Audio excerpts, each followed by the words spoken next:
I've had an older Italian gentleman tell me one day, I was pretty stressed out outside my dad's store. And he said, Gino, don't worry about it. He said, you're 18 years old. What do you have to worry about in life? You could fail 1,000 more times and it doesn't matter. And I remember feeling a very uncertainty of who I was at that time or where I was going to go. And he just said, be the man you are and become the man you're meant to be.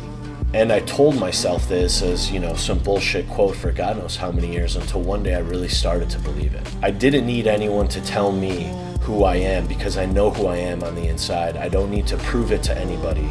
I don't need to stress myself out into becoming someone I'm not, because when I turn off the lights and I go to bed, I know the man that I am. And one day I'll become the man that the world, the energy that God meant for me to become. And I have no doubt that I'm going to be that person.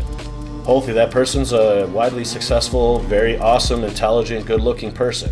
But if that person's not, hey, those are the cards I'll dealt. And if you're a good gambler, you can make something happen with a shit hand. Everybody knows that. So I think that's very important. And in business, a lot of the stress comes from people around you.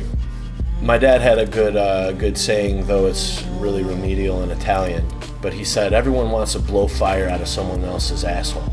At first I didn't really understand what it meant. I looked at him like, you crazy dago, what are you talking about? But basically he's saying that everyone wants to give advice to someone else about something, as I am giving to you today. Shooting fire out of someone's asshole is easy because your ass doesn't get burned. Who are you taking advice from?